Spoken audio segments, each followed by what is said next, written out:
এই যে আঙ্গমোল্লা বাড়ির রাস্তা, এই যে হুরগড়িয়া বেগে ডুবি গেছে, হুরগড়িয়া ডুবি গেছে, হসুমগড়িয়াও ডুবি গেছে।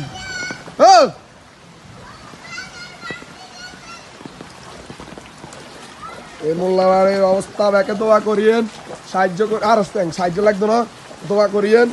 সাহায্য অন করা লাগবো না, যখন পানি শুকাই যাব সবাই তখন মোল্লা বাড়ির রাস্তা করার লাগে সাহায্য করিয়েন। প্রবাসীরা ওই যে ফরেস্টার চোরা জ্বালাচ্ছে, জ্বালাতে হারুন কাকার মাছ বেতন ধরিয়ে লাগে।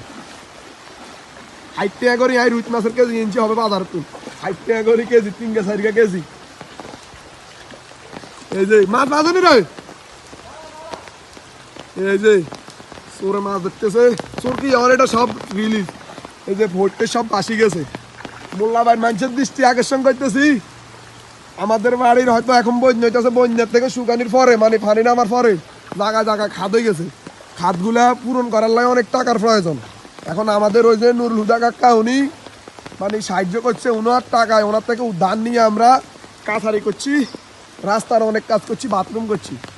পরবর্তীতে এখন রাস্তার বাকি কাজ করতে হবে, সবাই সাহায্য করতে হবে। পরবর্তীতে যদি মোল্লা বাড়ির স্মৃতি সন্তান হয়ে থাকেন, মেয়ে ছেলে, মোল্লা বাড়িতে সবাই সাহায্য করতে হবে পানি নামার পরে। প্রবাসী ভাইদের দৃষ্টি আকর্ষণ করতেছে এই যে মোল্লা বাড়ি। সালামু আলাইকুম।